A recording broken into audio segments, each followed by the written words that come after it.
All right, we're going to call our meeting back to order. Our first item on the agenda this evening is our public input session. Is there anyone who would like to address the public? Yes, sir.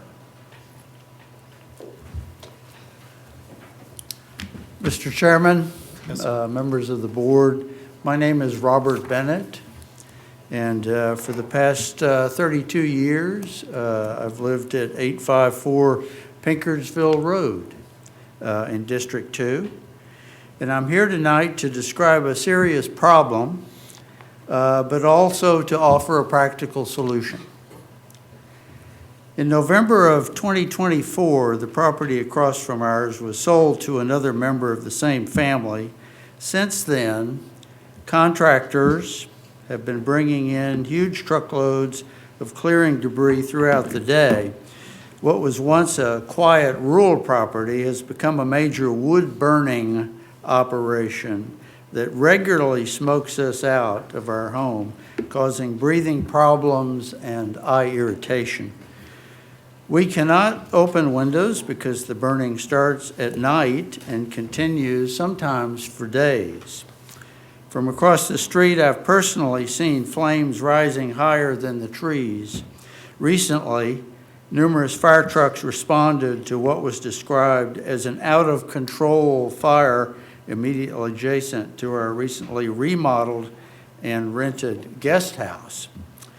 That incident put not only our property at risk, but also the safety and peace of mind of our lovely tenant who complains about the ash and the noise, with the ash landing on her vehicles. Every day, large trucks travel in and out carrying debris, creating industrial level traffic on what is usually a quiet two-lane country road with people going to and from work and schools. This is not the character of the neighborhood we have invested in and called home for 3 decades. But I'm not here only to complain, I'm here with a solution. As a former director of a state agency, I researched and found that the Commonwealth of Virginia provides a model ordinance specifically designed to regulate operations of this kind. I urge the board to consider adopting such an ordinance so that activities like this can be properly controlled and located where they belong, away from homes and children. Burning operations of this scale simply do not belong in Lancaster County neighborhoods. And they are inconsistent with the image this board worked so hard to promote, that Lancaster's high quality of life. It's a beautiful, peaceful rural area with clean environment. It's a wonderful place to live, work, and raise a family. You have the power to take action to protect the safety, health, and quality of life of your citizens. Thank you. thank you.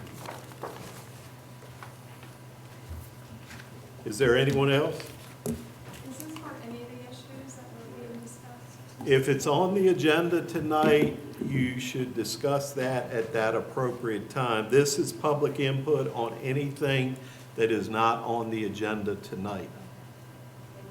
Yes, ma'am.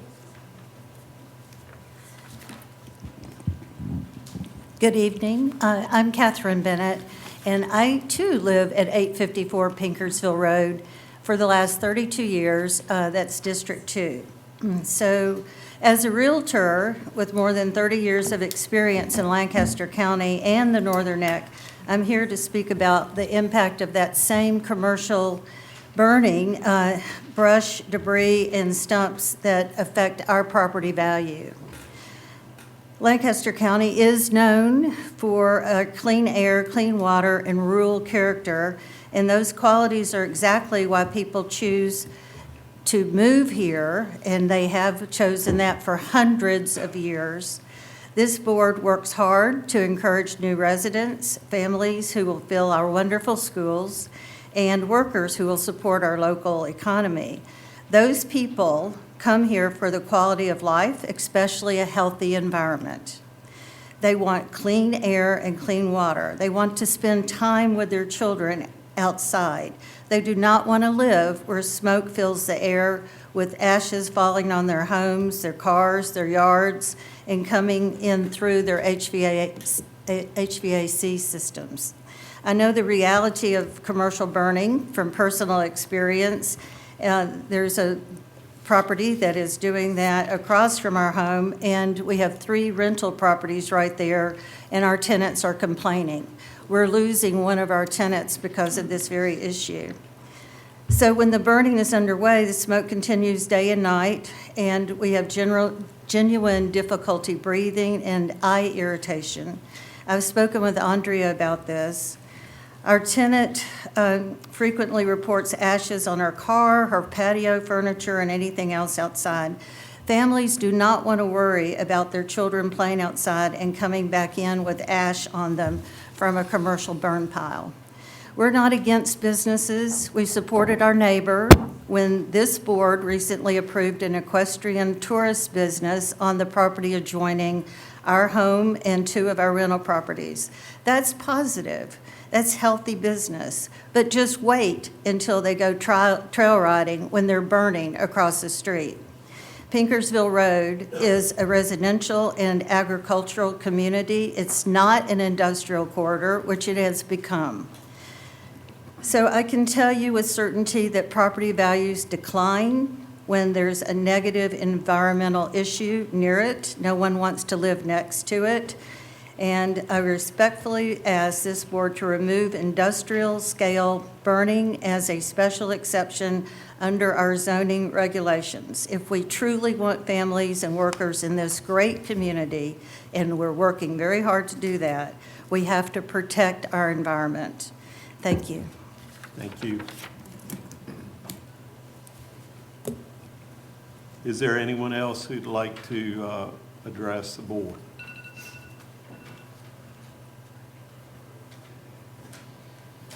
Is there anyone online? Yes, sir. Yes, sir. I'm addressing one online. All right. Hello? Unmute. No, Tim, no. Are they muted?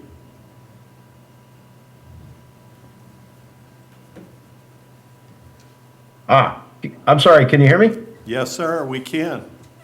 Hi, good evening. Yes, sir. I'm Dana Greenlee. Hello. Oh, I'm doing well, thank you. And Doing you've well. got 3 minutes. Thank you. I'm Dana Greenlee. I reside at 912 Granville Bay in Lancaster, Virginia.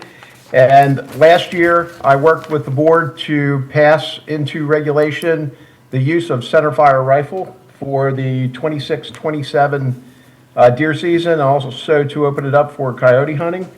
That was passed on August 28th with a 3-2 vote. I checked with DWR last month, and they said they have not received any verbiage yet from Lancaster County to put in the book. When First Sergeant Baumgartner was there, he said that the cutoff date is May 31st. So I just want to remind the board that we are on a timeline here to get this submitted to make it legal for the 26-27 hunting season. Thank you. Thank you, sir. May I also ask who is responsible for getting the verbiage into DWR? Because I actually wrote that paragraph last year, and again, the only change was to go from 8 feet to 10 feet and to have written permission by the landowner. If you would like me to rewrite that paragraph and send it in for approval and then submission into DWR, I'd be happy to do that. I just need to know who to coordinate that with. Dana, this is Don Gill. I'll take care of that. And there was also one extra addition about not being subject to any type of organized drive. We don't need you to write that language. We'll take care of that. Thank you. Okay, excellent. I very much appreciate it. I wanted to be there in person tonight, but my wife was sick, so I apologize for having to dial in. No problem. Thank you for joining us. Okay, thank you, everyone. Have a good evening. Anyone else online, Glenn? No, sir. All right. All right, public input session is now closed. Our next item on the agenda is our VDOT report from David and Mike.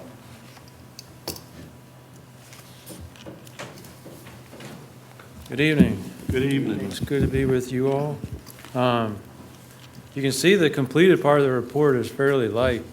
We've mostly just been working snowstorms here since before Christmas. But we're looking forward to get back to regular maintenance. The potholes are calling our name, and we've been out trying to fill those between storms. We did get some brush removal done on 200, and we're keeping up with potholes. We're trying to keep up with the potholes. We have some more brush removal planned on Bewdley and Sage Hill. When we get the pipe truck back in the spring, we got some pipes to clean on Greentown and Mosquito Point. We have a pipe replacement scheduled on Woods Drive, the shoulder repair to make on Hoe Cake Road, and of course we'll keep up with citizen work orders as well.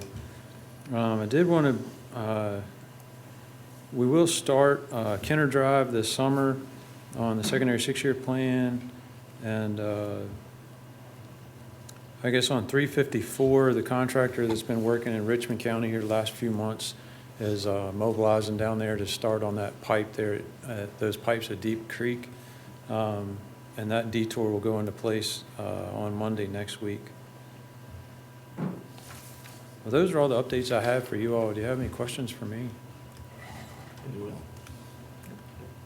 All right. Thank We you. are tracking this next storm for Sunday night. We got a weather call tomorrow, so we'll have our eyes on that all weekend. And if we decide to pre-treat the roads, we'll be doing that this weekend. So hopefully it's the last one. Understand. Yes, sir. For me to come up. Uh, I just have a question about the 354. Okay, if you can just address that to David directly. David Graham.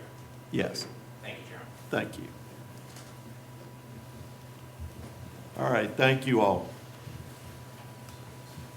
All right, next thing on our agenda is their SMART SCALE, our 2 SMART SCALE projects. And I think that's Olivia on that. Yes, sir. Thank you, Mr. Chairman. Thank you.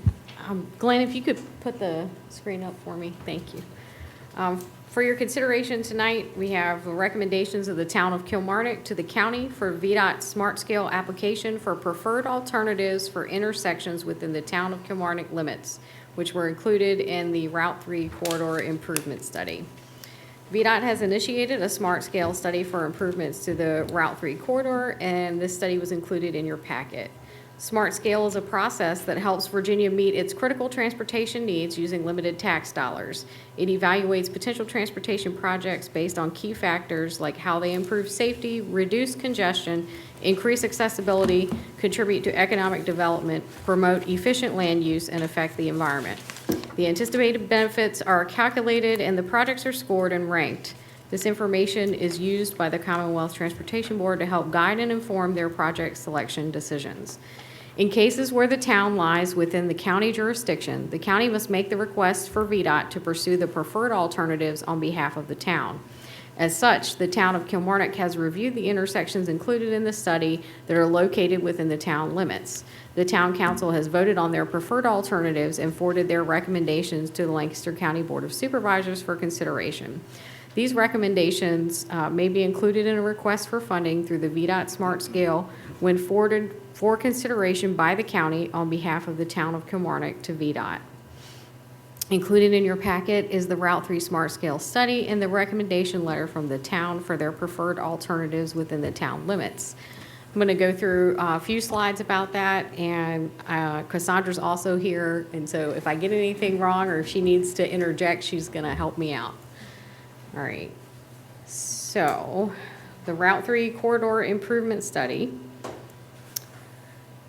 This involves Hawthorne Avenue to School Street. So there's 5 intersections: Hawthorne Avenue, Old Fairgrounds Way, which is the Walmart entrance, James B. Jones Memorial Highway, Route 688, Food Lion Shopping Center / Rappahannock Community College entrance, and School Street. All right. So the different options, the Hawthorne Avenue and Old Fairgrounds Way Walmart entrance. They went through safety and operations concerns in their study. This talks about the crashes there. We'll skip to the potential Concepts remaining potential funding applications, Hawthorne Avenue median with two-way left turn lane south of Pizza Hut entrance, new connection fourth leg of intersection at Old Fairgrounds Way Walmart. Concepts remaining long-term for possible inclusion in the comprehensive plan, develop a grid west of Route 3, possible combinations of roundabouts. And then below there were the dismissed concepts. So this was the first option, the median with the two-way left turn. This was not chosen by the town. And then the new connection fourth leg at Old Fairgrounds Way, Walmart entrance intersection. So this was the preferred alternative by the town of Kilmarnock. You can see that median in like a blue-green color there. There's a new road that would be potentially constructed between the Mattress Warehouse, Starbucks location and the parcel adjacent. And constructed two-way turn lane, and a left turn lane further down, and a right turn lane constructed. Okay. All right, so the other alternatives, there's a comparison here. Hawthorne Avenue median with two-way left turn lane south of the Pizza Hut entrance, and then the fourth leg option. So again, this shows the construction phase cost, the public input. You can see that it wasn't necessarily the highest. The public wanted no build. And then the second highest option was the new connection fourth leg based on public input. And that is the option that the town preferred. It also happened to be the more expensive option. But all of the options or intersections in this particular consideration item show a V-Trans need. So that makes them eligible for funding through SMART SCALE. So that's your first choice from the town of Kilmarnock. And the Food Lion entrance and the Rappahannock Community College. It's our next intersection. The options were lane configuration and signal phasing with crosswalk and access management, or a median north of the intersection, lane configuration and signal phasing modifications with access management. All right, so this was the preferred alternative from the town of Kilmarnock. You can see a restricted lane, closing entrances along the front of the businesses there, and then kind of funneling traffic through that modified lane configuration. They have a right turn out only, marked two-way left turn, closing the entrance across the street, adding a sidewalk across the street as well. Are those like standard crosswalks? Basically, Yes. they wouldn't be like the ones down there in Irvington, like that basically restrict traffic? No, these would just be the standard crosswalks. Thank you. Okay. This option was not selected, so I won't bother you with the details there, but you can see that in your packet. So again, the preferred option was not the most popular. The most popular with the public was to do nothing. And then the preferred option is that second lane configuration, signal phasing, crosswalk, and access management. And it's on par for cost with the other option. Okay, for School Street was our next intersection. There was a southbound right turn lane and crosswalk, so that was really the only viable option we had there, which made that an easy decision. That was the preferred alternative from the town, so constructing a right turn lane and adding a crosswalk there. And that corresponds with the preferred public option as well. So that was 67 on that scale. How did they determine the public opinion on this stuff? I believe there was a survey. Do you want to? Yes, so we did a public survey for it, we put it out. And then also, when we did the public information meeting, we let people know then at the public information meeting that there was going to be a public survey. VDOT shared it on their Facebook page. We did ask the town and county if they could push it out. And so we basically tried to make sure we reached as many people as possible with the public online survey. Do you know how many people you reached? I can look into how many people we reached. We would have the actual like number data, basically, but it will be, I have to look that up. Carry on. Okay. I'll follow up with that in a minute. All righty. Okay, so the next slide is just a review of the alternatives considered, and then the green stars that you see on this slide are the preferred alternatives. So these were the choices that the town of Kilmarnock went with for this particular study.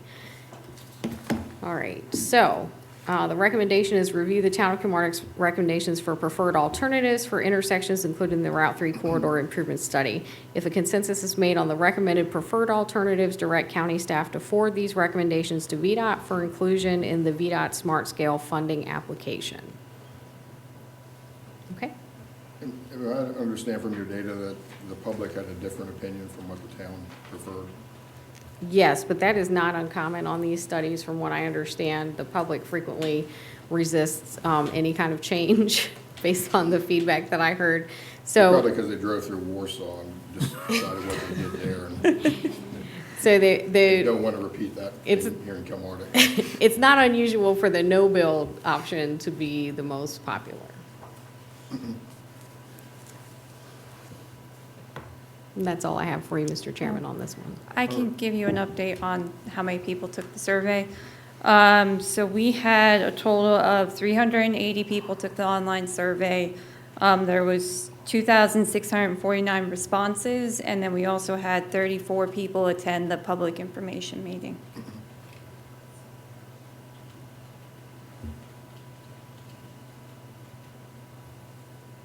All right.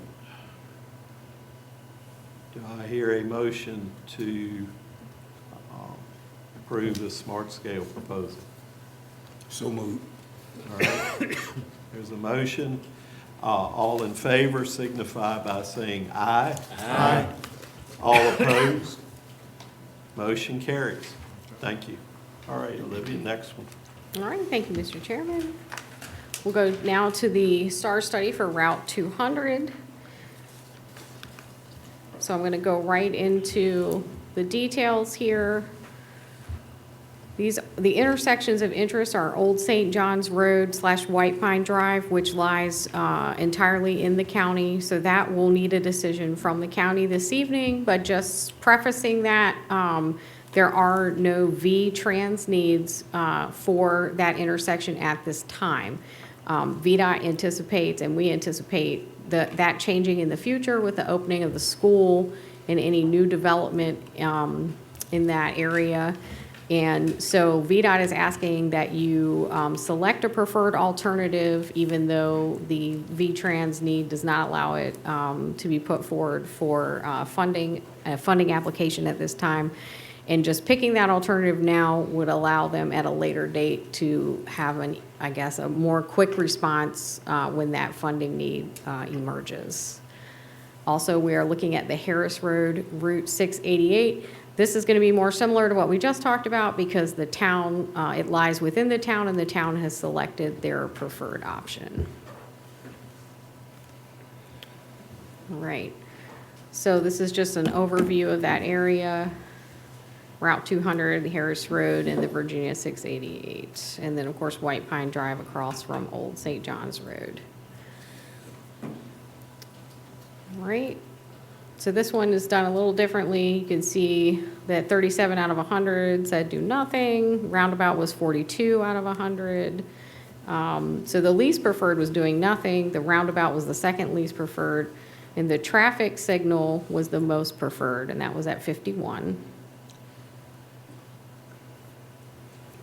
And so those are your choices between roundabout, traffic signal, or doing nothing at Route 200 Old St. John / White Pine Drive. And you can see the cost on the roundabout is greater than the other options. Obviously, doing nothing is free.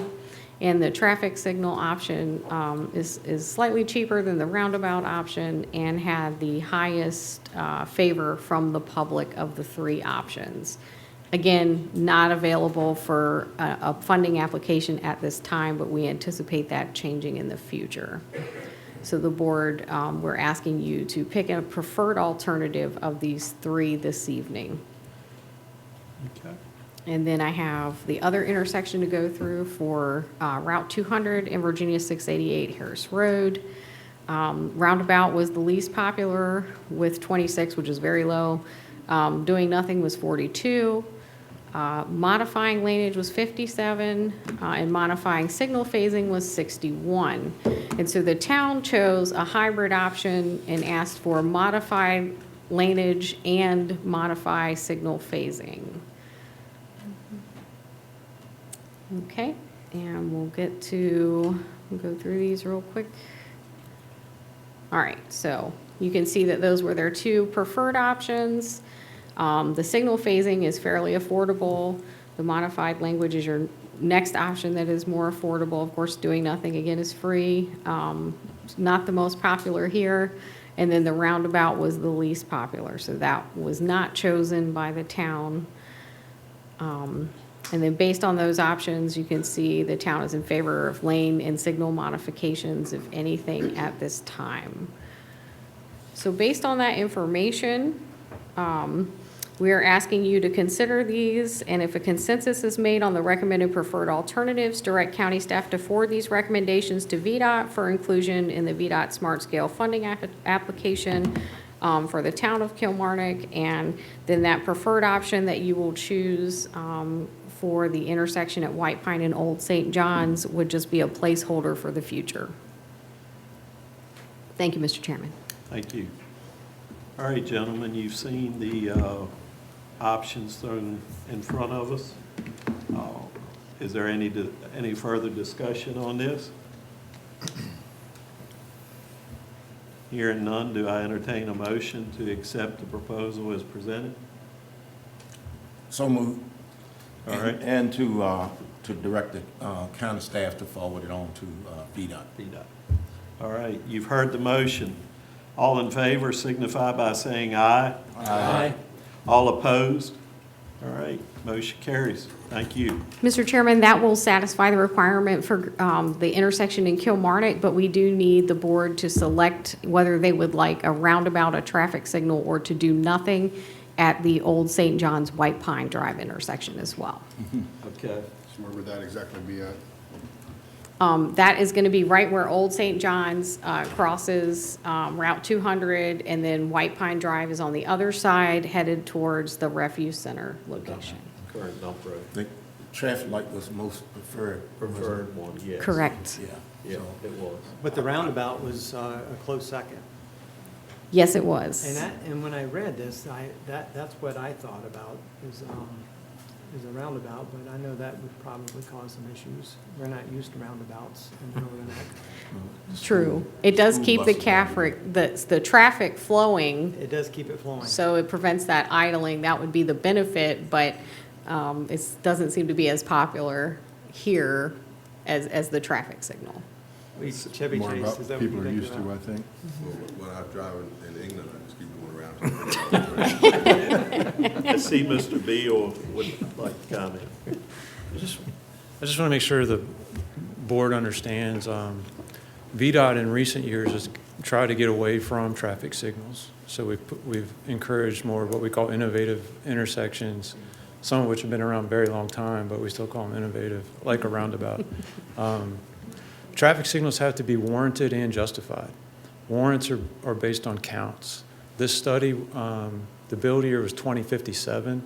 And in the build year, the traffic signal, although desired by the public, is not warranted based on the projected counts. So a vote for a traffic signal, What did you say the build year was 2057? 2057. That's what we projected the traffic out to. And there's not enough volume there to warrant a signal based on the traffic signal warrant standards. Whatever we decide, there's plenty of boards in front of us that will change that. Say again? I said, whatever we decide tonight, there will be plenty of boards in front of us or behind us that could change that. Sure, Yes. sure. But if you wanted an improvement like a roundabout sooner, and, I mean, currently there's no V-Trans need, so it doesn't screen into Smart Scale for funding. It could be a revenue sharing application, which is a 50% local match. And maybe there's another way to fund it. But I'm just saying, roundabout's a close second. People are familiar with the traffic signal, so it's what they're comfortable with. But a vote for a traffic signal is really a vote for nothing for the next 20 years, in my mind. So I just, Okay, thank you for that. My question is, do they have enough land in that area to afford a roundabout? So, yes, I did the one parcel that you asked me about, I did ask them to kind of look into that. So there would be some right-of-way impact on the parcels that are at that corner. Obviously, at that time, if this got, say there's a V-Trans need finally and we could move forward, we would be able to find out what those impacts would be to the right-of-way better than what we're at right now, because we don't have surveys, so this is just an assumption of like the right-of-way impacts that we're getting right now. But we'd have a better understanding of any right-of-way impacts. It would mainly be based on what they've given me around basically that intersection. It would be very close to the intersection. That would be where the main impacts would lie. And then would you like to see this board approve the stoplight, which you won't get, or wait until you come back with more information about a roundabout? I mean, I can give you guys, basically, I can have the consultant look into the right-of-way impacts and give them exactly for each parcel and give that to you all before, if you want to hold off on making a decision on that, on the roundabout. Just because right now for Smart Scale, you won't be able to apply for that intersection right now. So I think that it's not, we need an answer tonight on that one. So I can have the consultant basically look at all the right-of-way impacts on the parcels that are where the roundabout are at and kind of give you an idea of what those right-of-way impacts would be for the roundabout, so that you guys have that information in front of you before you make that decision. The roundabout seems like a more rural option than stoplights. Let me ask this, but the stoplight, basically, if I heard Mr. Beal right, if you voted for the stoplight, you basically saying do nothing. Right. Yeah. Until it's So warranted. we would have the Yeah. same thing for the next 15 years that we got now. Right. Yeah. Mr. Beal, were you saying that because a roundabout is innovative and VDOT likes to do innovative stuff, they might move it up on the funding? Potentially? It's not going to be something that we, push up some list. It's not on a list. Yeah. The county would have to put it on a list, and how it's funded just depends on the program. I say signal won't happen for 20 years, but, if the county were to rezone some other land and some development comes in there and there's more traffic there, then we would have a preferred alternative for a signal, and maybe it would meet the warrant, because that traffic wasn't considered in this study. But we considered everything that was there with a percentage growth rate for every year for 20 years based on historical, growth. And that takes in the new school becoming operational and those Right. things. And I think there was a subdivision on the Yeah. one leg to the west that Yes. we're Yeah. expecting to come that was considered. Yeah, Kings Grant is on the books. It's 575 single-family residences. Whether or not it comes to fruition, who knows? I say we put the roundabout on the list and move on. I do too. Do you want to make that motion? Yeah, I'd like to make the motion that we pursue the roundabout. All right, gentlemen, you've heard the motion. Any further discussion? Hearing none, all in favor, say aye. Aye. All opposed? Motion carries. Thank you all. Can we call it Smith Roundabout? Susan asked if we could have a statue in the roundabout, so No statues. Yeah, we're going a little too far. they didn't say no. If it's him, we're going a little too They far. got a bunch of bronze from Charlottesville. All right, next item on our agenda is an update on the school construction. And I think Jessica was going to be online to talk to us tonight. She's been under the weather, so she's joining us online. Yes, I'm here. Thank you all. Get to share these exciting slides tonight. Are they up? Yes, Okay, ma'am. great. Thank you, Glenn. If Mike Bryan and David Beal are still there, I just want to say thank you so much for doing such an awesome job on our roads and helping us get our kids back in school so quickly with these storms. Okay, so this is an update as of February 26th today. Slide 2 shows us, this is the 2-week outlook. You've seen it before. That branch has of all the work that's going to happen in the upcoming 2 weeks. One big thing that is coming in here in the next 2 weeks is what's called a curtain wall glass, and that seals in the academic portion of the back of the building. Those are the big glass sides on the building where the staircases are, and then that portion of the building will be closed in.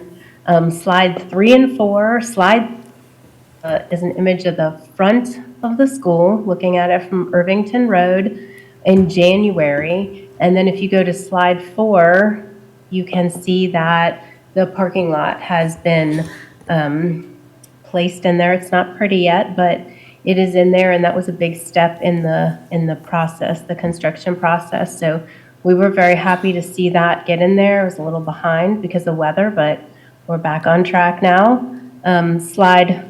If you look at the slide 4, in the front of the building is still left open intentionally because that's where they can still bring very large items in, such as large sheets of drywall and any really big items. So they won't close off the front of the school until all of those items are in the building. Slide 5 is a shot this is walking in the front door to the school, the front entrance, and this is the commons area. To your left is the gym, to your right is the auditorium and theater, and you can kind of get an image, the straight ahead where the plastic is hanging. That's where it would go down. We have a large set of stairs that go down to level 0, and up above, you can kind of see it's framed up there now where the windows are to the media center on the middle level in the academic wing. That's called level 1. No, that would be level 2. I'm sorry. We're standing on level 1 here in this picture. So that's our media center up there. Slide 6. This is where the auditorium and theater stands now. The drywall is installed, and beginning the finishing of that drywall, the acoustical ceiling grid and the primer will begin next week in this area. And then behind this auditorium is the band room and another hallway. 7, slide 7, the kitchen hood is installed. And slide 8, our walk-in cooler and freezer has been installed. And this is where we will be serving fresh and raw produce to our kids as we've upped our nutritional game with our kids. That's on the main level. If you come in the front entrance, walk towards the back, towards the academic wings, and the kitchen is on the right. And if you go back to 7, Glenn, I'm sorry, slide 7, and you look across the hall from that kitchen hood, that is also somewhat of a kitchen area. And that's where we hope to base our first school-based enterprise out of for the school. And that's kind of a school student-run business that we will get started. So going on to slide 9 now.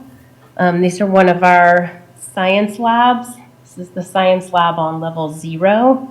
The cabinetry is in, you can see. Moving on to slide 10. Excuse me. This is our band room. The drywall's installed in there, and next they'll put in the acoustical drop ceiling.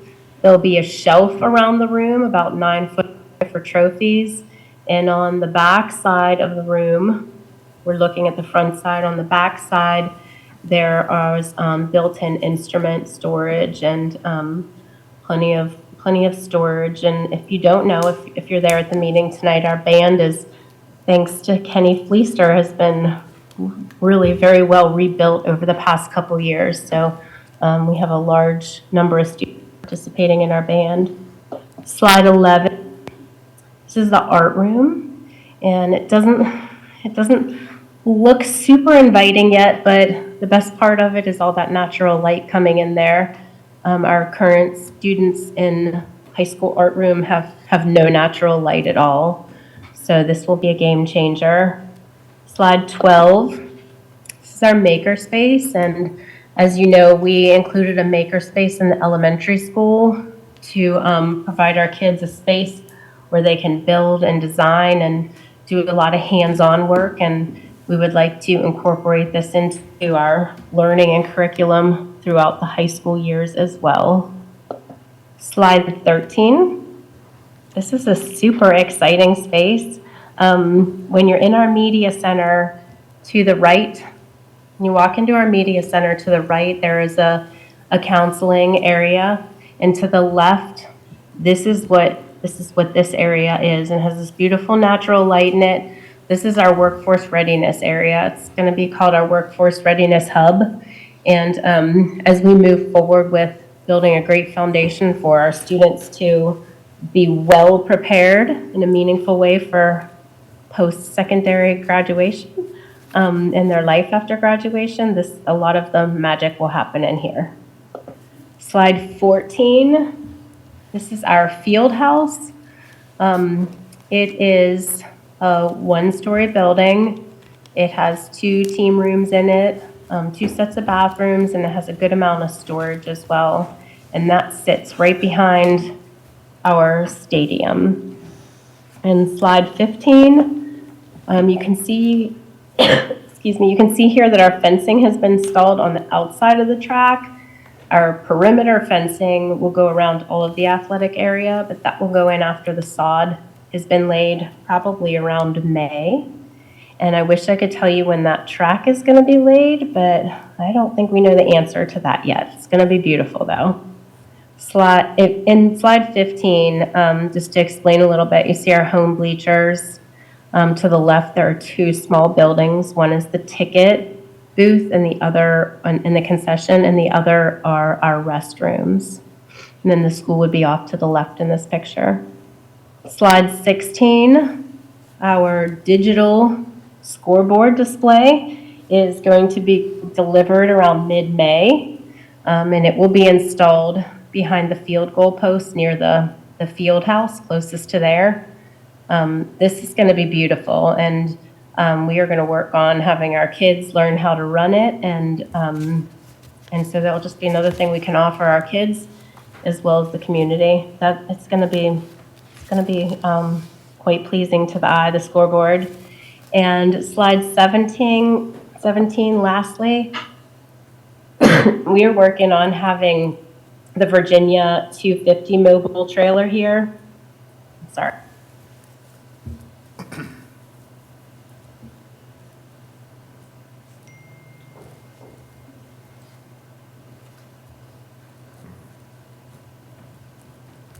Jessica, you there? Did we lose her, Glenn? I'm sorry, can you hear me now? Yes. Okay, I apologize. That's all right. Earth Day, April 22nd. We are planning to have our 6th and 7th graders and their parents come in to plant trees on site and have the VA 250 trailer there as well. Any questions? I don't think so. Thank you. Hey, I got a little bit of cough there. I'm sorry I ended pretty abruptly, but it's looking beautiful. Well, thank you for taking time to call in, and we hope that you feel better. Absolutely. Thank you. Have a good night, everyone. You too. Take care. Bye-bye. All right, next item on our agenda is our county parks project update. Mr. Bateman. Thank you, Mr. Chairman, members of the board. I'll provide you a quick update of progress on our various county parks, starting with Westland Beach. The pier fish cleaning stations are installed. I apologize I wasn't able to get pictures. I'll have them for you next month. Trash receptacles and pet waste station have been ordered. As you know, in the spring, we'll be doing the supplemental dredge, beach nourishment, and dune revegetation. Friends of the Rappahannock is planning a planting and oyster restoration event for June that we will invite some of our youth and members of the public to, and you all. It's not showing up, I don't know why. Yeah. And I'll just keep on moving. Friends of the Rappahannock and Docks of the Bay conducted the first oyster shell placement for that restoration. I did have some pictures prepared, but we're having technical difficulties. Docks of the Bay went out with some donated oyster shell. And as you all know, we had to purchase an oyster lease for that, for that fishing pier, and we're in the process of working with Friends of the Rappahannock and some funding that they had to do an oyster restoration project on that reef. So they were out, Docks of the Bay, that's okay. Docks of the Bay was out there laying some oyster shell. What do we do with the oyster shell that we collect at the refuge centers? That's where it's going. Is that where it's? Yeah. Yeah, actually, it depends. There's the Kilmarnock site, we have one vendor, and they use it for oyster restorations actually outside of the county. And at the convenience center up here, up the county, we're working with Friends of the Rappahannock, and that shell will be used in Carter Creek for oyster restorations there. Any questions on Westland Beach? All right, moving on to Harpers Creek public access update. These are pictures that you had seen already, so no worries. Site work remaining and underway is site work, including landscaping and the roadway, including pull-offs, grading, and gravel, and we're targeting completion for spring, probably within a month or two. We started to talk about a ribbon cutting for that part. A dedication, yeah, we've had some discussions about when we might do that. We were looking at possibly April, around the 15th, but we will update you on that as more progress is made on that front. Yeah. On to Taylor Creek. As you all know, work has commenced. And again, I apologize, I don't have anything really to show at the moment other than some tree clearing. I didn't think that was compelling enough to show. Hopefully we'll have something more for you next month. Substantial completion is scheduled for September of 26 with final completion in October of later this year. On to Carter Cove. The bid process is underway. We expect bid opening on March the 13th. Board of Supervisors contract award at the March, targeting the March meeting. Contract preparation between March and May, and then construction from May with completion in February of 2027. Chesapeake Trail Park update. NEPA is underway and nearing completion. Bay Design Group is drawing up a joint permit application for submittal to VMRC that should bring that NEPA process to a close. Hills Quarter Tennis Park update. As you know, our community partners with the Northern Neck Racquet Association, Dream Chasers United, and the River Roots Discovery Gardens, as well as Dead Rise Disc Golf, have all submitted MOUs that are being prepared, and approval is underway there.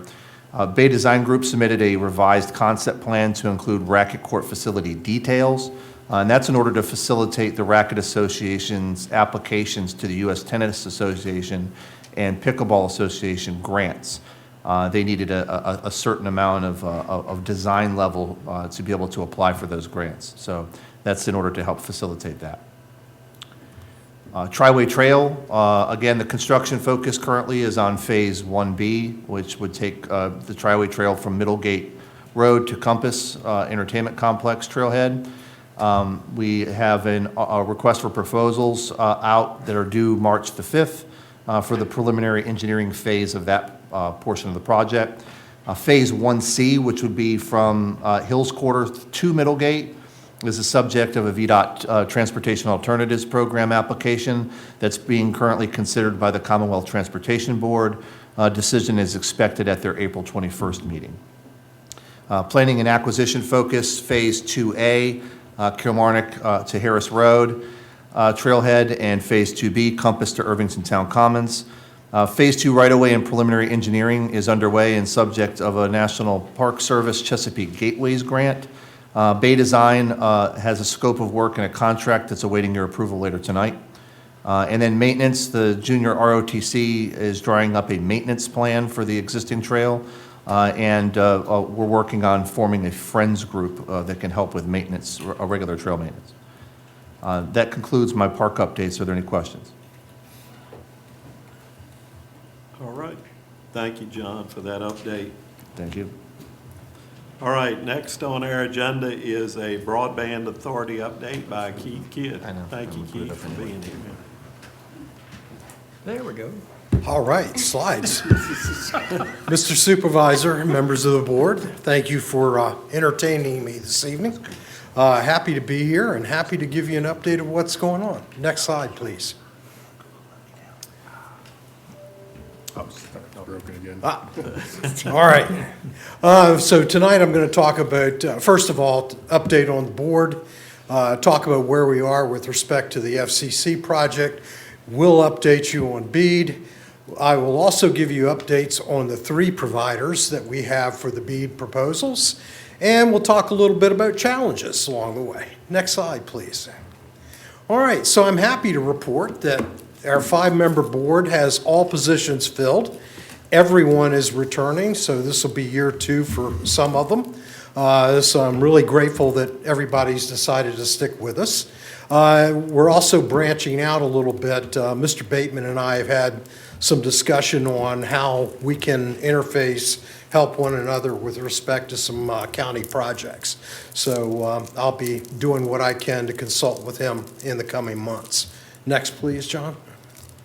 All right, what you see before you now, perhaps I've been doing this too long because I kind of like this map. The green overlay is the areas that were from our VDOT project. So as you know, VDOT started 2021 for approvals and actually finished in 2025. That represents all the green areas that you see there. Now, the purple dots, which I have not tried to count, but there are 892 purple dots on this map. And if you zoom in, this is the Virginia display. If you zoom in on this display, some of those purple dots will turn into multiple purple dots. So you can also search by address. So anyone who wants to see if they're impacted can do so, and certainly they can continue to check with us to see if they're included in the 692. John, if you'd give me a single click. This view adds something that I think is very interesting. The rough outlined areas are representing what the state of Virginia in this map sees as farmland, the rural areas. So that's kind of interesting if you think of this in terms of where homes are. It gives you a better vantage point of that information. You'll notice that we're heavily populated on purple dots, BEAD, in the portion of the county that is closer to the Chesapeake Bay. And as you probably all remember, that's been our weak spot from the VDOT grants in the past. Next. This is a representation from the FCC broadband map. And as you can see from the scale here, what this indicates is the darker the color, the more saturated broadband is. Remember, broadband on the FCC map includes both wireless and wireline, even though they have a 100/20 definition for broadband. It does include wireless, which is not 100/20, but it's not bad, and we're going to get to that in a second. Next. All right, so here's a wrap-up. We've discussed this before. Breezeline was awarded 2 homes in Lancaster County. Amazon was awarded 10. Now, I don't have Breezeline never got back to me on when they'll do their 2 homes, but one can certainly presume that they'll get that accomplished in 2026. Amazon is still in the gray area from my perspective. I can tell you that they have an aggressive schedule. In December of 2025, they had already locked up every free launch from now till 2027 to get birds in the air. They have every intent of matching the scale of Starlink from that perspective. So they're going to be slow to start. Again, we have 10 customers or 10 residents in the county that are potential customers for them. All Points Broadband won the majority of the awards, 880. I'm happy to report that they're now in the pre-contracting phase of that project. So that means they're getting their subs lined up so they can go out and get the work done. In March, they'll be working with DHR and in the Northern Neck PDC for the environmental historical review piece of the project. That is a requirement, so it has to get done. They believe that starting in April, they can begin with construction. Now, you remember in the VDOT project, sort of the long pole in the tent was building the fiber rings. Beyond that, they had the pole qualification, and now that we've had a serious ice storm, we can all appreciate why you want to make sure those poles can support ice buildup on the poles. So you'll still, the fiber rings are built, so they don't have to redo any of the fiber ring work that was done for the VDOT project. That will be reused. The only work that will have to be done is as they enter new areas, they'll have to do the reviews of the poles, make sure the poles can sustain the weight, but they still perceive that they will be done by December of 2027 with all 880 homes. So beyond that, they have also begun marketing service beyond the VDOT and beyond the BEAD grants. So they are actually acquiring customers uniquely from that perspective. So, next, John. All right, we did lose VABB, Virginia Broadband. And the reason I put this chart together like this is so you can understand, at least appreciate, why we lost VABB. APB offers 100 symmetrical service for, I think, $89 a month. So if you compare those prices with this, you can see that they were substantially more expensive. I learned today that there is a Saluda company called Bullseye Broadband that seems to have acquired the wireless services, and they are right now providing service at least to one of the 19 customers it was impacted. And you can see, based on my conversations with VABB, only 19 customers were impacted by the demise of VABB. The other thing that I would point out is with cellular, we now have the capability to serve all of these speeds with cellular data. And in, let's see, AT&T, Verizon, and T-Mobile serve some part of Lancaster County. They all offer services that would cover this range at $35, $45, and $55 a month. So I can completely appreciate why VABB lost a large amount of customers in this. John, next slide.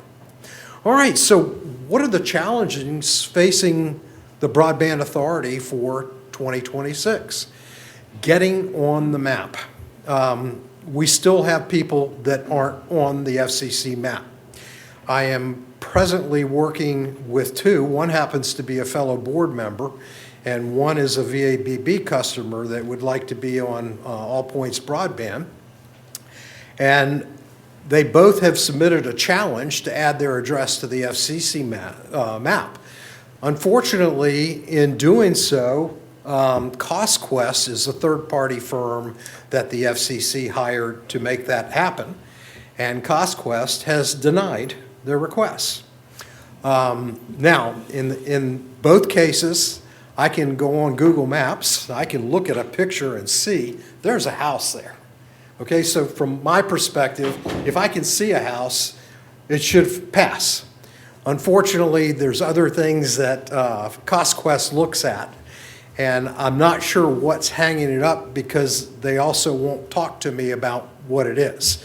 So in the case of our constituent who would like to be an APB customer, I had asked her to reach out to Mark Warner's office, and a person has been assigned from his staff to look into that. as far as a board member is concerned, there are two issues. One of these customers has a PO box. They use a PO box, but they also have mail delivered to their house. But I believe that that PO box may be causing their problem.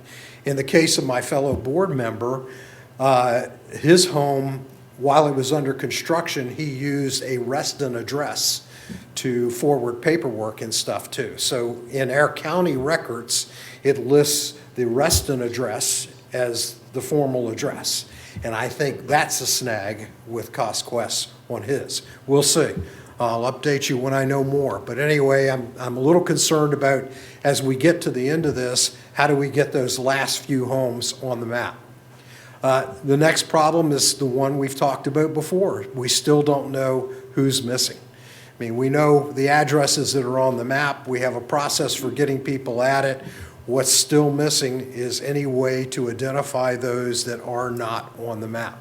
He's not here tonight, but we know one of them down in District 3. So, I continue to work on it. We've been doing so since I joined the LCBA, and I'll continue to work on it as I can. Future funds for missing home. What's beyond BEAD? As you know, the Trump administration has been acknowledging that they have cut the budget in half. They remember we had $45 billion that was allocated for BEAD, and that 21 and a half, something like that, is what's presently allocated. There's a lot of organizations and government bodies that are trying to make sure that we don't lose that money. We can use it for training. We can use it for acquiring the homes that are missing. There's lots of things that need to be done. And finally, the assistance for the unserved. That's starting to bubble up again. As you know, we lost affordable connectivity in April of '25. People talk about how important it is. We still don't have an answer. With service costing $60 a month, we know a whole lot of people are left out of that. So that is the end of my slides. So I didn't put up a question slide, but you're certainly welcome to ask me questions. Anybody have any questions? I'd just like to say thank you for staying on top of this and for updating us too. Well, thanks for letting me entertain myself. I appreciate it. It's nice to have a hobby. By the way, one comment for you. The band Yes wrote a song called Roundabout, and they wrote it because of all the roundabouts in Scotland. So just thought I'd add that. Very timely. Thank you, Keith. All right, next item on our agenda is Ms. Pruitt with our first public hearing on a unhosted short-term rental special exception that is in District 5, I believe. It is. That's correct. Thank you, Mr. Chairman. Thank you. Our first public hearing is for an application for special exception by Michelson Buchanan and Michelle Lynn Buchanan of Richmond, Virginia, to operate an unhosted short-term rental as required by Article 29 of the zoning ordinance. The property is zoned R1 Residential General and is located at 492 Hollyhaven Road, Weems, Virginia, 22576. Which is tax map 27-88H in District 5. Based on the information provided by VDH, the existing septic system can support a 3-bedroom home. The applicant has provided all of the other documents that have been required under the ordinance. This is not a pre-existing short-term rental. The owner is seeking approval prior to the official launch of their short-term rental later this year. Once approved, the applicant will complete the 2026 annual registry. The applicant is aware of the transient occupancy taxes to be collected with each rental and will submit those monthly. This issue has been advertised and adjoining property owners notified as required by law. To date, there are no complaints or comments on file regarding this application. I believe the Buchanans might be here. Yes. So if you have any questions for me, I'm happy to answer them, and Mr. Buchanan can answer if you have any questions for him. Thank you. Okay, thank you. Are there any questions on the board? Okay. Hearing none, I move that we open the public hearing at this time.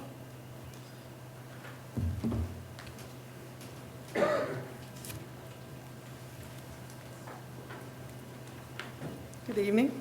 Good evening. I'm Sandra Ray. My husband Jim and I live at 557 Holly Haven Road, which is across the street from the property in question. So on behalf of my husband and I, would formally object to the application for the short-term rental located at 492 Holly Haven Road.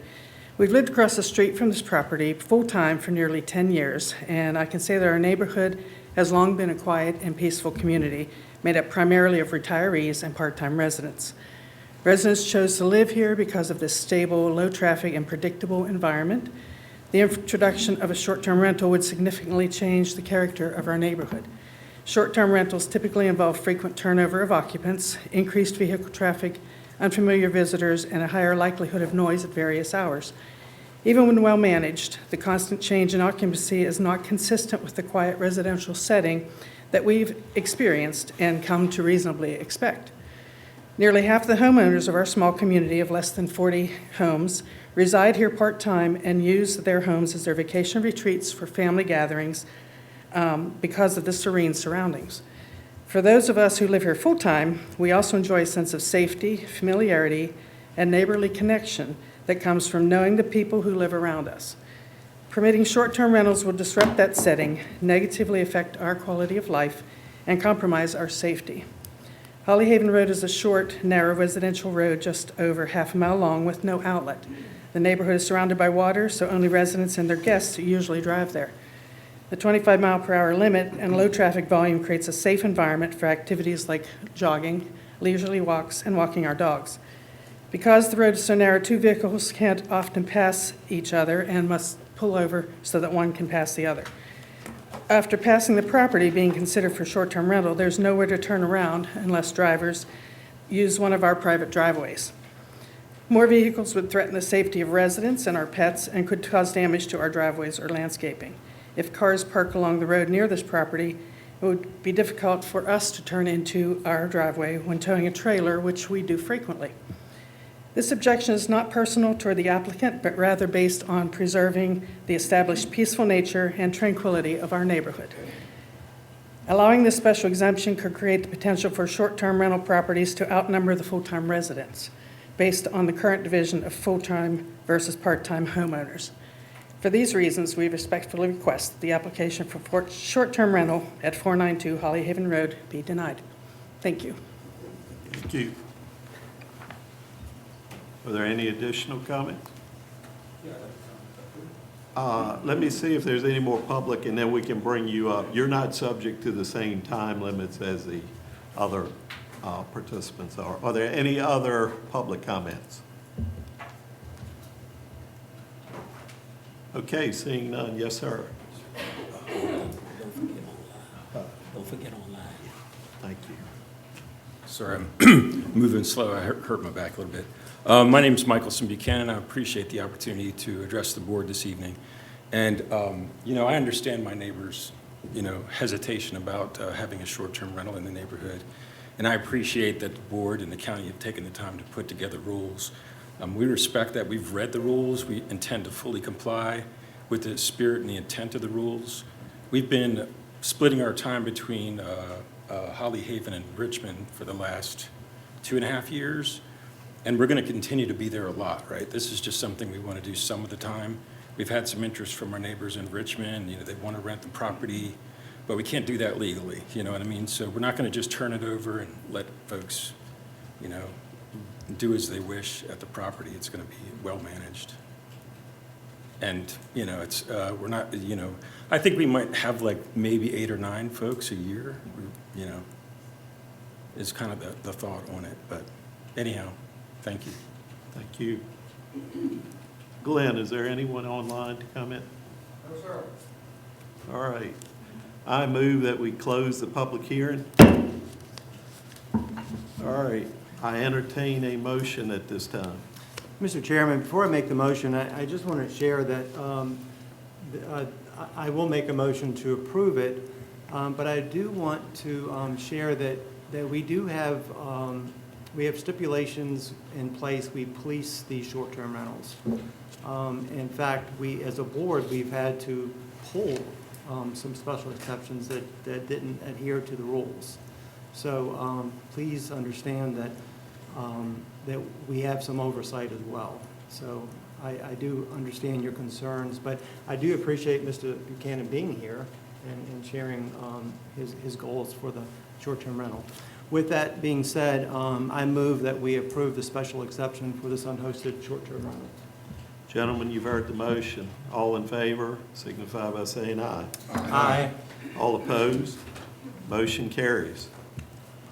Next item on our agenda is our second public hearing, which is a unhosted short-term rental in District 1. Andrea? Thank you, Mr. Chairman. Yes, ma'am. We have William and Cheryl Stevens of Lancaster, Virginia, that wish to operate an unhosted short-term rental under Article 29. The property is zoned R1 Residential General and is located at 474 Paynes Creek Road, Lancaster, Virginia, 22503, tax map number 25-29 in District 1. I'm sorry. From the information provided by the Health Department, this is a 2-bedroom home. The applicant has also provided all of the other requisite information that is listed under the ordinance. The property, this is an existing short-term rental, and the short-term rental is registered to operate for 2026.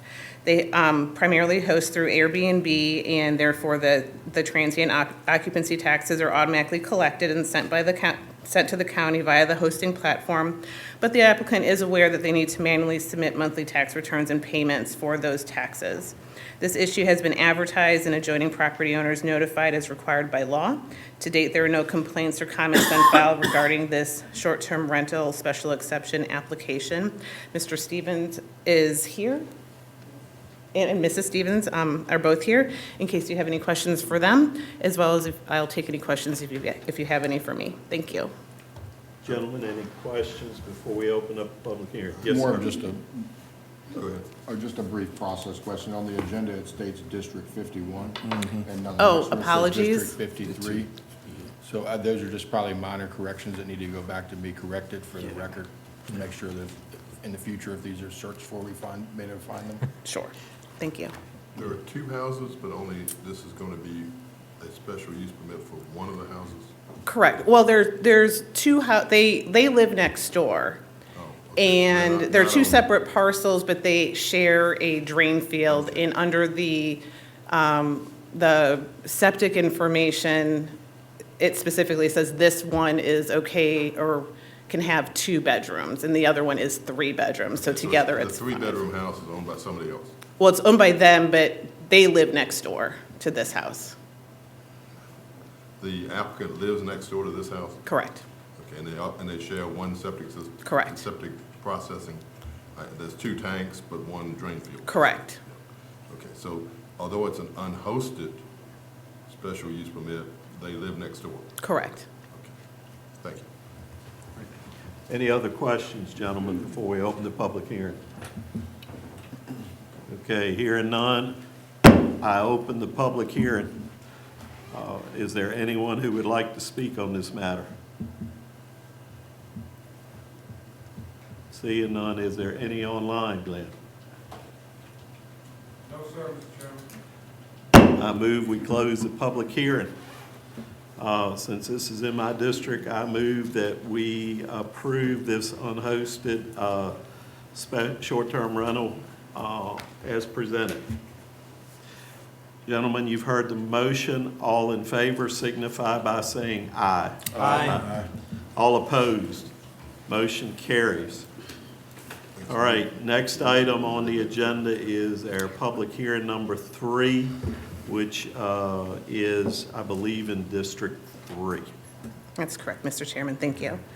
This special exception is from Sarah Platt of Alexandria, Virginia, to host or to operate an unhosted short-term rental as required by Article 29. The property is zoned R1 residential and is located at 221 Little Oyster Lane, Whitestone, Virginia, 22578, tax map number 36A-1-3 in District 3. The Health Department information provides for a 3-bedroom home. Again, they have provided all of the other requisite information as required under the ordinance. The property is an existing short-term rental, and they are registered to operate for 2026. The property is primarily hosted through Airbnb, and therefore the taxes are automatically collected and sent to the county via the hosting platform. But the applicant is aware that they need to manually submit tax returns and payments for those collected directly. The issue has been advertised and adjoining property owners notified as required by law. To date, there are no complaints or comments on file regarding this application. I believe the applicant might be online. I don't believe that they are here tonight, but I can take any other further questions if you have any. Thank you. All right, gentlemen, any questions? I don't see a house on the plat. The plat that's, What's the plat? It's the only plat that's of record. you have the Gilbert S. White Estate, lots 15 and 16. That's the only plat that is of record for this property, and theirs is the lot 16A. Right, but it doesn't show the house on it. No, it does not.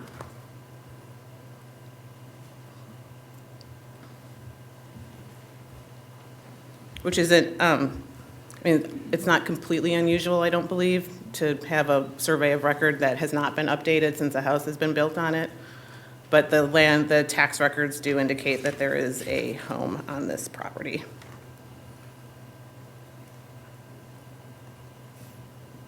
Are you good, Jim? Well, it seems to meet the setback requirements and everything as far as the house being built on the property. Although it's 7 acres, it's got a lot of wetlands on it. And I just want to make sure the house was appropriately sited. As far as I'm aware, it is. I could double check on that through our tax map files. I don't recall when this house was originally built, whether it's a rather old one or if it was a newer one under the current regulations. Does show the certificate of occupancy was issued on 4/18/2022. Okay. I mean, it is what it is. Thank you. Okay. All right, any other? All right. I move that we open the public hearing. Is there anyone who would like to speak at this time?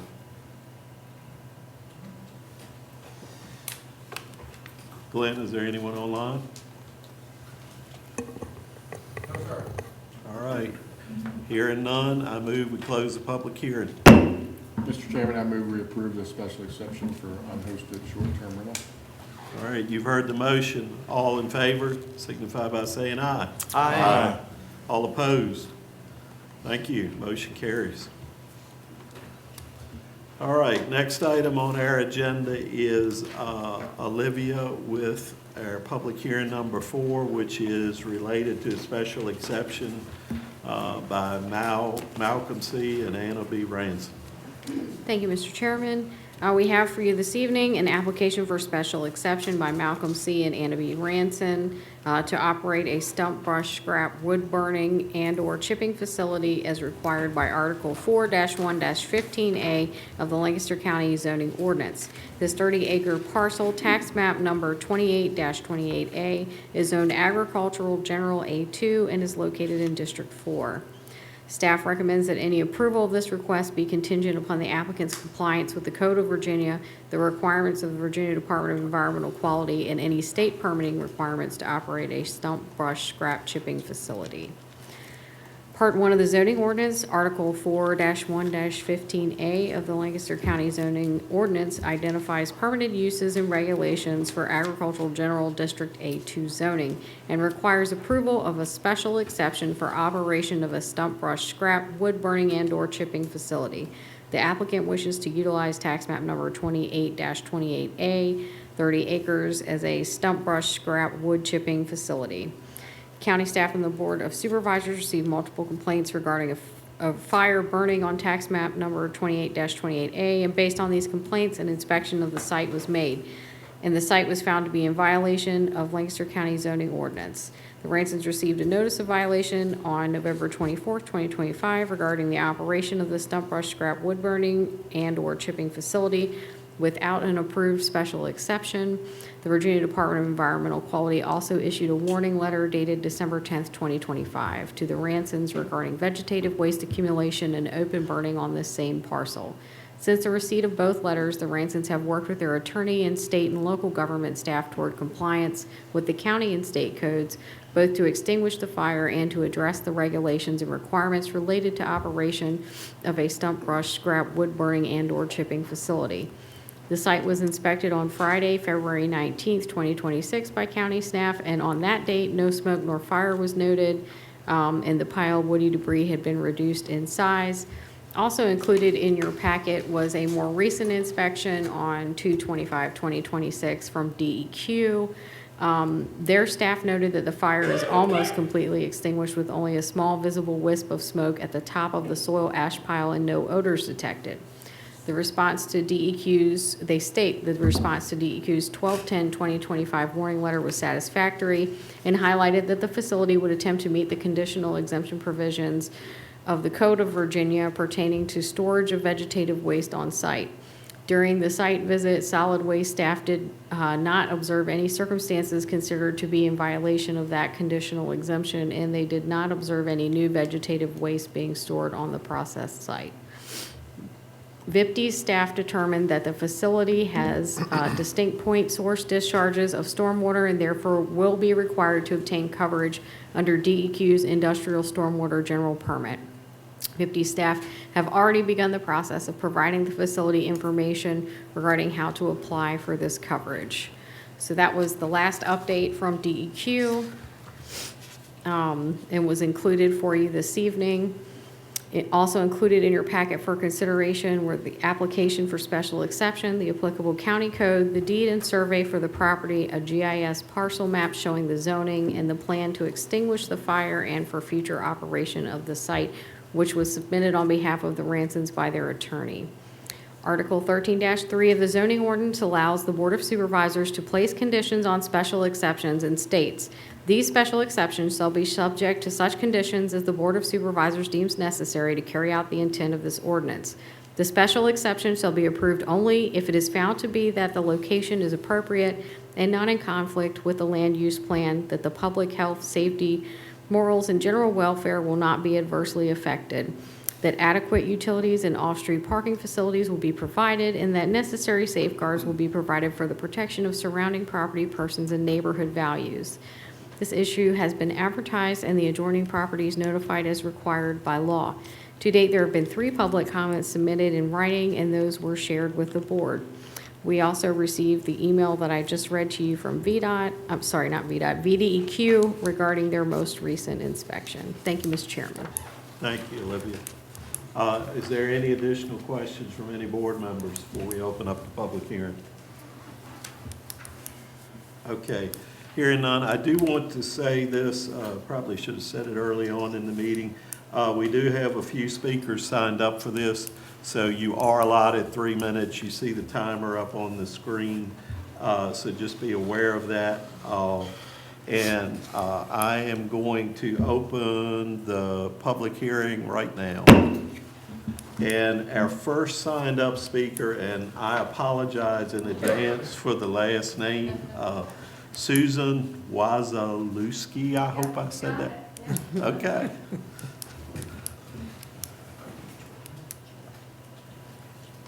Good evening, Chairman and members of the board. I'm Susan Wazalewski, a Weems resident, and I want to thank you for the opportunity to express my deep concern over the possibility of a burning facility operating so close to our homes and the vibrant public and recreational spaces around them. I fear the impact of this operation will cause a multitude of negative consequences impacting our lovely area. The first and most obvious, the stench of the pungent and heavy foul odor from the burning smoke. Health concerns, especially for our children or senior citizens and those with pre-existing respiratory conditions. Air pollution, air quality, and potential harmful release of toxins into our environment, both in the water and the air. This past summer, early fall, I was getting ready to go out, take my coffee out onto the porch, which I normally do to start my morning out, and to look over the creek, enjoy the beautiful weather. And I was slammed by the offensive and overwhelming smell of the strong smoke odor. It was so overbearing, I couldn't remain on the deck. And I thought, what a shame. I can't simply enjoy sitting outside my own back deck, enjoying my own home. My husband and I enjoy boating and especially kayaking. And with this awful smoke, it would make our paddling an extremely unpleasant outing. I can't imagine the negative impact this burning, spewing smoke in the air will have on our students at the new school, middle and high school, as they participate in all their outdoor activities and sports, football, band, cheerleading, soccer, tennis, track, all physical education performed outside. What a shame that would be. In addition, the Dreamfields is an active sports facility hosting numerous games and tournaments, and smoke will definitely affect these players, parents, fans, and visitors to our area. Enjoyment will be spoiled. What a shame of this intrusion of unhealthy smoke. The Compass Complex, hugely popular family attraction, and all of these fun activities will be greatly impacted. The worst scenario would be that this burning and constant smell of smoke would deter families coming to our great facility. And the Tri-Way Trail, how can the residents enduring the smell of smoke, potential health caused by this burning facility, as a good and responsible business neighbor, not only providing employment opportunities, the business's most imperative and greatest responsibility should be to enhance the quality of life of our residents, not harm it, both economically and health-wise. This burning facility could affect our real estate values, deemed less desirable area to live, and we could see a reduction in visitors not wanting to vacation in the area. Our lovely Northern Neck community currently benefits from the natural beauty of our land, surrounded by its vast waterways and fresh airway, and the addition of the new exciting recreation improvements of the lives of the residents. It would be a shame this burning facility would infringe on these treasured gems. I would respectfully request denial of this application. Thank you very much. Thank you. Next person signed up to speak is Sandra Ray, and I would just remind everybody, if you're repeating anything from a previous speaker, if you could just reference that and bring it to their attention for the sake of time. Thank you. I spoke about the first. Oh, okay. Okay, so you don't want to speak on this matter? Okay, thank you. Next on here is Jack Larson.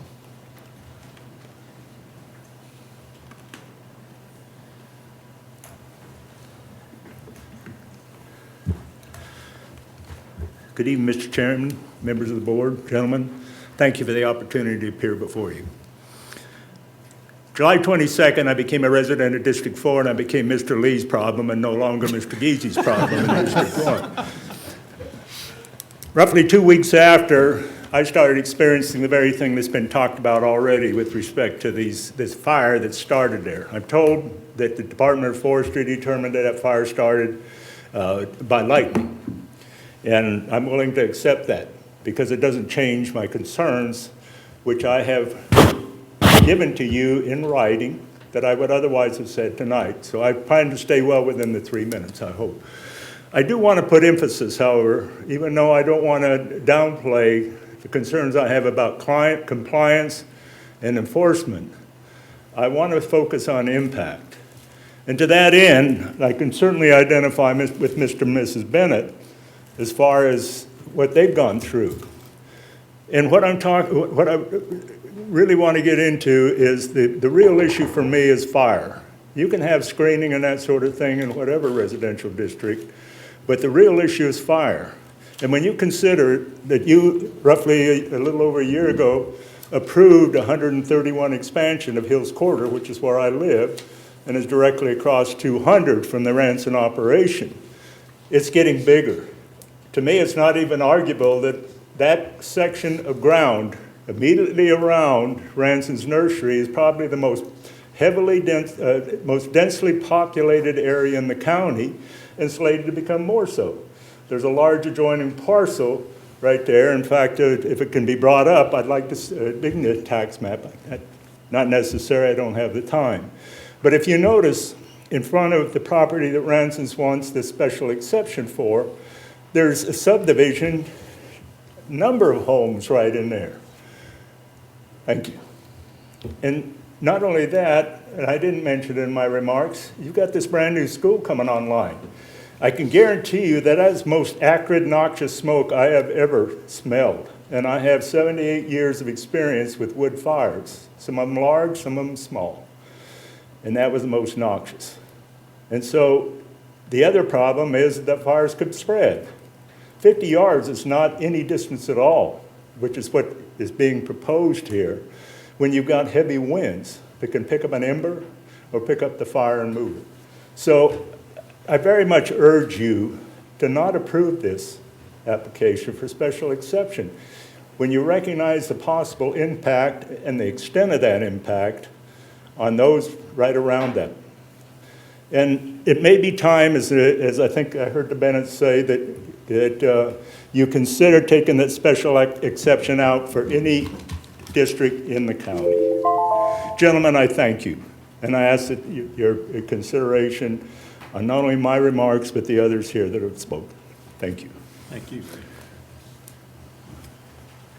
All right, next on the list is Joy Gwaltney.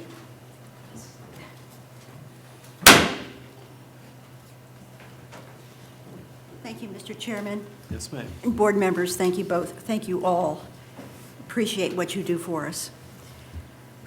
I am going to call this an uncontrolled commercial open-air fire incinerator. And you know what we're talking about, and I have given information on this prior to this time. You're being asked to sanction this land use. And I want to point out that there's a silver lining to what has happened this terrible year of smoke and fire, and that is we're examining it. Because if you look at what has happened in that area, just as historically, the corridor between Kilmarnock and Irvington, look at 1991 when that property was purchased. Think about what was there. About the only thing, well, look at the Tides Inn, yes. We had RWC, yes. We had the Golden Eagle, Tides Inn, Golf Course. Beyond that, now we're coming into some of the more extensive developments. Dreamfields opened, rededicated, I should say. Mr. Lee can speak to it. 1997, 1998, Hills Quarter Housing Development. It incorporated in 1998. And of course, they had a golf course that was developed and it opened up. We had in 2013, the YMCA, I don't remember it from before, but it must have gone through a pretty sizable renovation. And we have, in 2018, 330 acres across from the burn pile was purchased for $800,000, and it was unused properties that were sold, and it's being redeveloped. Now the big dollars, the Aquatic Center, $3.1 million, Compass, $18 million, Bon Secours, $20 million. 2024, the Board of Supervisors brought the total number of houses expected to be in Hills Quarter up to 434. New Lancaster High School is a big duck, $75 million. So we've got good things going on for medicine, for sports, for youth, all kinds of good things. And the irony is that the developer who develops by taking trees and burning them and getting dirt and moving it is now finding itself surrounded by development. So it's ironic. But we're at this tipping point now between permitting and preventing or land use planning. And I would urge you that we have consideration of what our quality of life is to be as we go along. Will we continue to attract families and be able to sell houses? And can we do all these good things and ask for the big investments if we have deleterious land use problems. So I urge you to withhold approval until you consider the impact of these land use decisions, in this case, on your future development. Thank you very much. Thank you. Is there anyone else desiring to speak on the matter?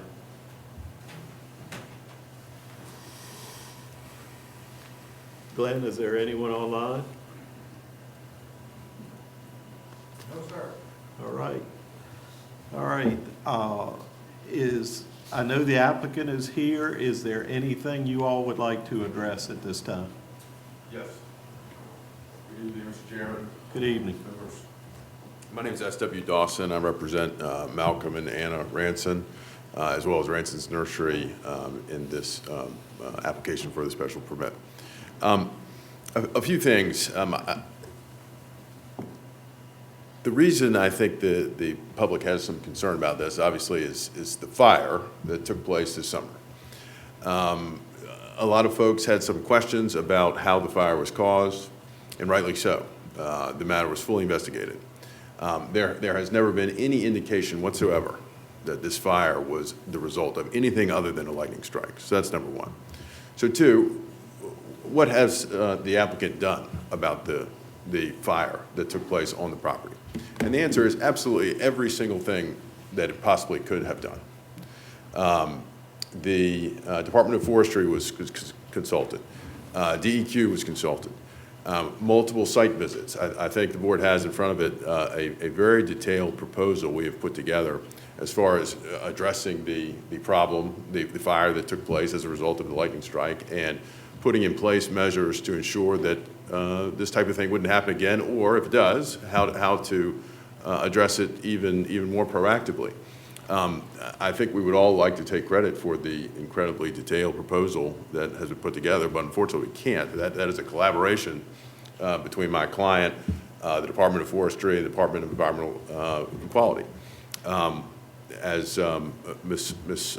Hall indicated, we've had a site visit, I think a week or so before Christmas. Mr. Lee was there. My client's been totally open about having all of the regulatory agencies in to make sure that they are fully compliant and addressing this problem head on.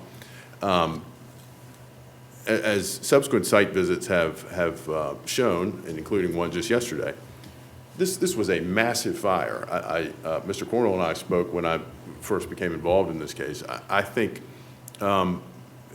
there isn't a single regulatory body who is in a position to say this fire could have been fully extinguished this fall or this winter, even in December. It was not possible.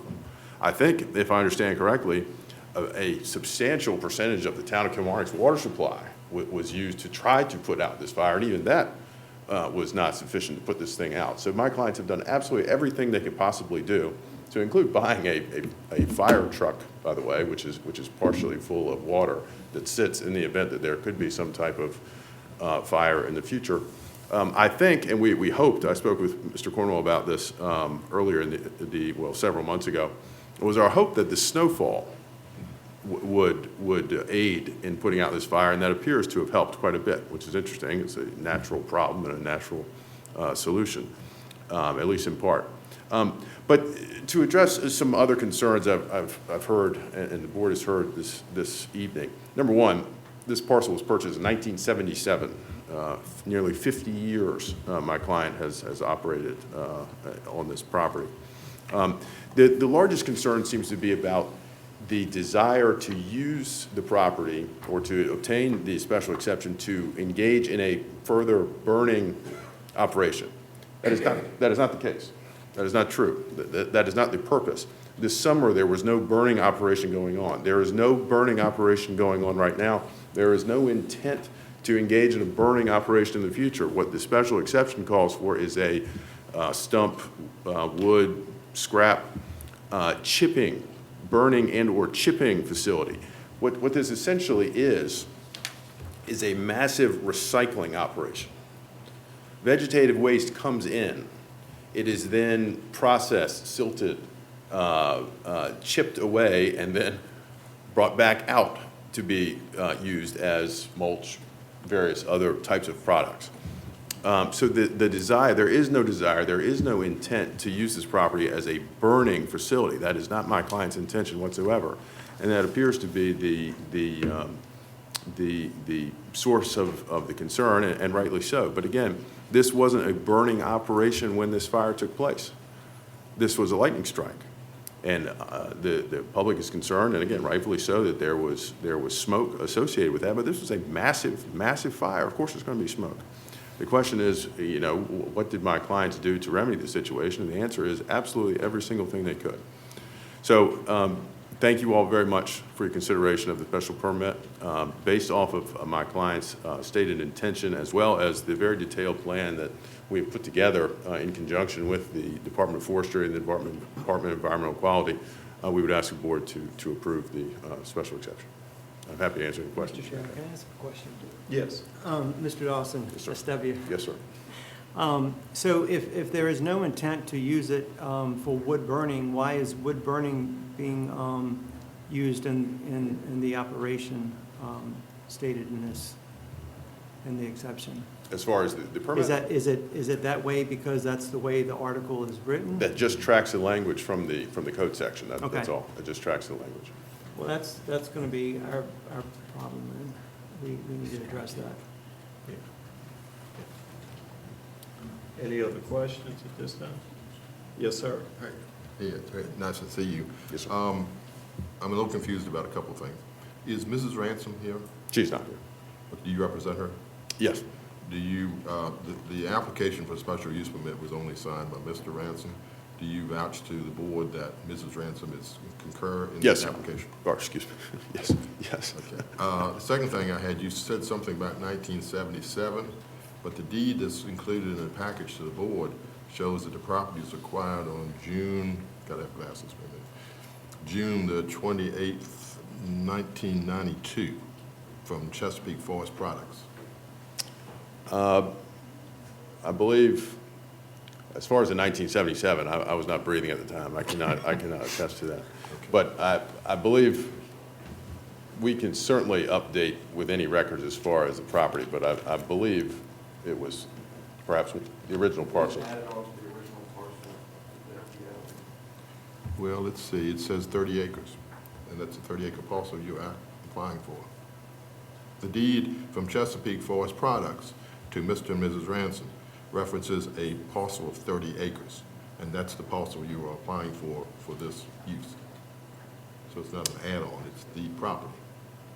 If we could clean that up, unfortunately, I don't know the answer to that. But basically, you concede that Mr. and Mrs. Ransom were using a piece of property subject to the county's zoning ordinance, not in compliance with the zoning ordinance. That's a fair point, obviously. And the answer to that is my clients have now applied for the special exception upon being made aware that they were in violation. I will say, even so, if it was 1990, that's been 30-some years. But that was after the adoption of our zoning ordinance. Right, without any sort of issue. And as soon as my clients were made aware of the fact that they were not in compliance, it took actions to remedy that, and that's why we're here. You've heard the concerns of the public, and they, as you indicated, they seem to relate to the burning. You also are aware, are you not, that although DEQ has certain regulations that your client will have to comply with, the Board of Supervisors under the special use permit may impose more stringent requirements for this use. Certainly, my clients are willing to submit to any reasonable conditions that the board may impose. That's all that you have, Mr. Chairman. Thank you. Anyone else? We can't take questions from the public now, so. I just had a question for the gentleman here in his presentation, that's all. Okay, maybe you all can talk outside.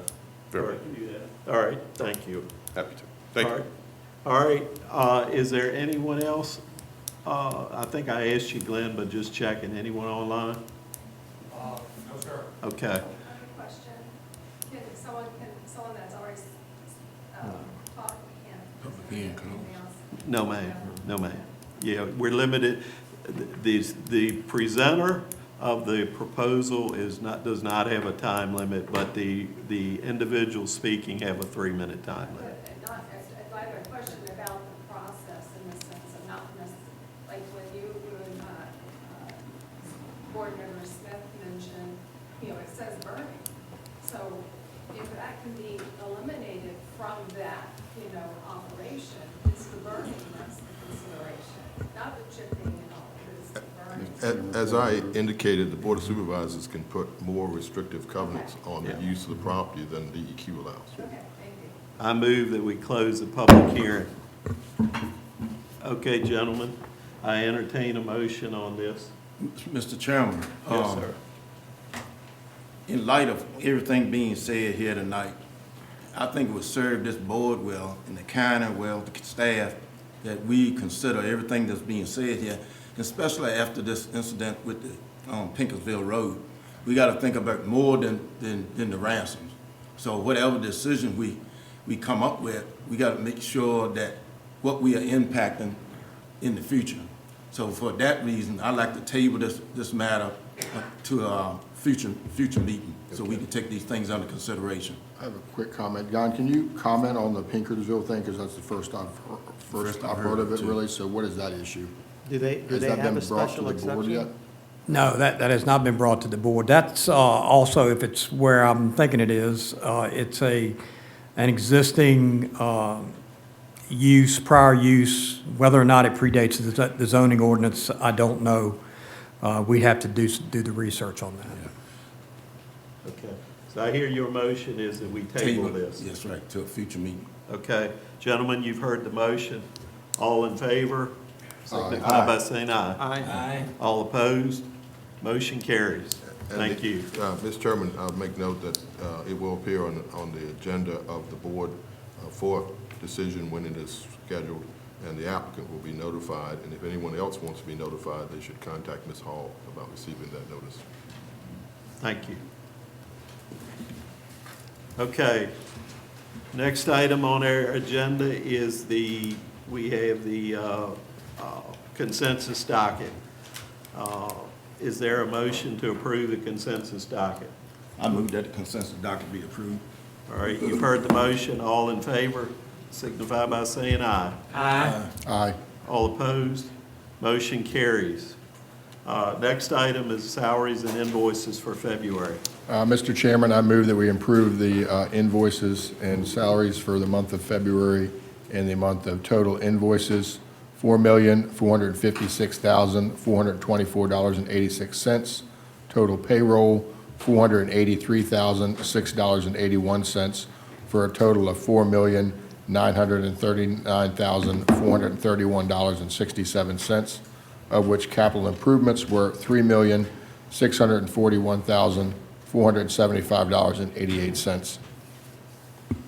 All right, gentlemen, you've heard the motion. All in favor signify by saying aye. Aye. All opposed? All right, next item on our agenda is Mr. Bateman with consideration of an estimate from Bay Design Group on preliminary planning of the Tri-Way Trail Phase 2A. Thank you, Mr. Chairman, members of the board. The county previously received a grant from the National Park Service Chesapeake Gateways Program in the amount of $100,000, and this was for preliminary planning and engineering for Tri-Way Trail Phase 2. As you know, the county has a contract for professional consulting services with Bay Design Group as extended on October 31st, 2025. On February 10th, 2026, the county received an estimate from Bay Design Group to complete preliminary planning for Tri-Way Trail Phase 2A in the amount of $55,100. The services provided under the estimate from Bay Design Group are all eligible costs to be reimbursed through the National Park Service Chesapeake Gateways Program grant. I'm sorry, the recommendation is to approve the estimate and authorize the county administrator to execute it. Okay. All right, gentlemen, you've heard there. Is there a motion to accept? Mr. Chairman, I move that we approve the estimate and authorize the county administrator to execute this. All right, gentlemen, you've heard the motion. All in favor signify by saying aye. Aye. All opposed? Motion carries. Thank you. All right, the next one is, I think this is Don, on a change of Phase 1 of the Windmill Point project, final change order on that. Yes, sir, Mr. Chairman. You know, we had our grand opening back on November 14th of the Westland Beach and Fishing Pier, and we knew we had a few minor things that still needed to be done, but did not affect opening it at that time.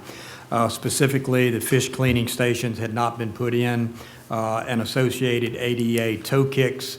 Unfortunately, the subcontractor who was doing the aluminum railing on the pier passed away and was not able to finish the creation, manufacture, and installation of the fish cleaning stations. So that had to be done. Also, there was additional beach nourishment sand supplied through a little bit of additional dredging needed to complete the dune and beach revegetation, as well as the plantings that were not done at the end of last year, simply because the timing was not right to yield an adequate stand of those plantings. And those plantings are required per our wetlands permit authorized through VMRC.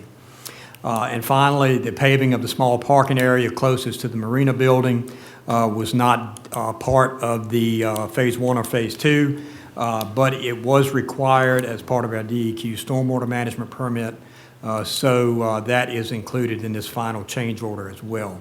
The breakdown in your memo shows that the original contract was $3,606,379.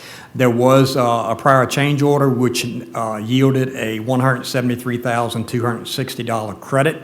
That was because the original bid for that project was based on the first draft pier, which was 600 feet long and straight.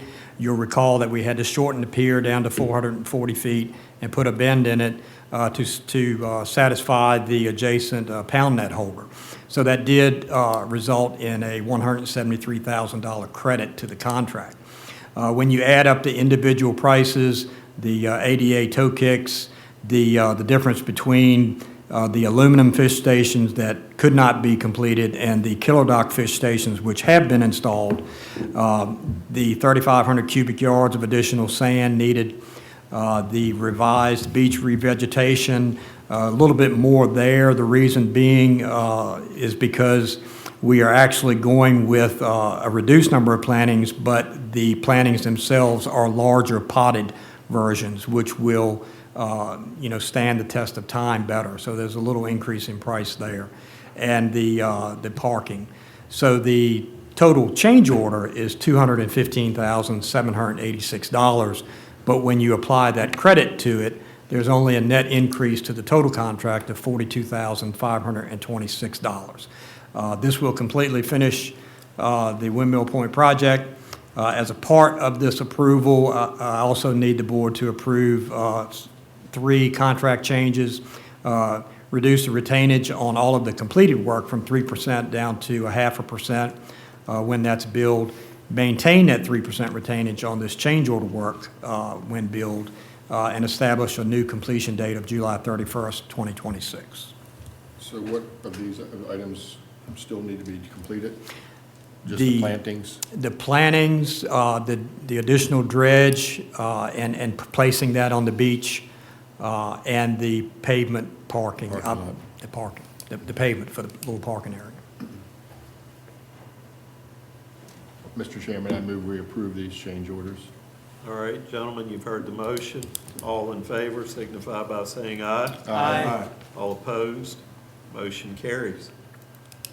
All right, next item on our agenda are board appointments.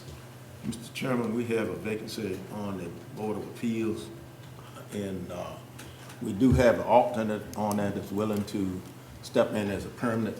So I'd like to nominate Brian O'Bear as that permanent replacement. Okay, gentlemen, you've heard the nomination.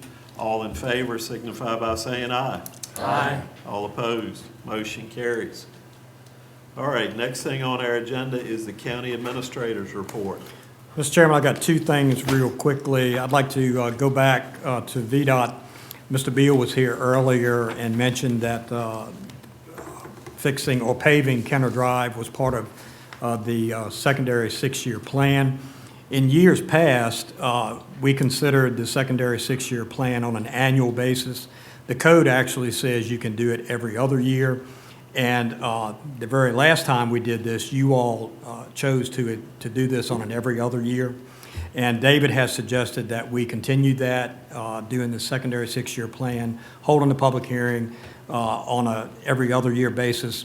So there would not be a public hearing this year related to the secondary six-year plan. It would be moved forward to 2027. By then, we'll have $25 in the account.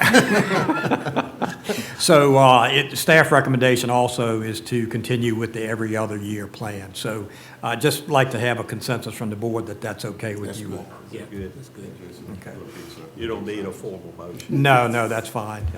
We can get 2 feet of pavement for that. Yeah. We can advertise it on our sign down there on the bridge. The last thing I'd like to mention is that this board signed a joint letter with the Northumberland County Board of Supervisors opposing 2 bills in the General Assembly this year, which would have adversely affected the menhaden reduction fishery, omega protein in Reedville. I'm pleased to say that both of those bills, House Bill 1048 and 1049, have been defeated. But a meeting was scheduled with the Northumberland County Administrator, a few members of his board, and myself to meet with the Secretary of Natural Resources. That meeting is tomorrow. We're still going to go ahead and have that meeting, even though these bills have been defeated. Hopefully, we can convince them that this 150-year-old business that's been operating for a century and a half should not have to worry each time the General Assembly convenes whether or not they're going to be able to operate that year. So we're going to go up there tomorrow, and I'll be representing you all at that meeting. Thank you. Thank you. John, do we need a closed meeting? I don't have anything, and Jim says no, Okay. so. All right, gentlemen. We don't need a closed meeting, so do I hear a motion for adjournment? So moved. All in favor, say aye. Aye. Thank you, gentlemen. Until next month.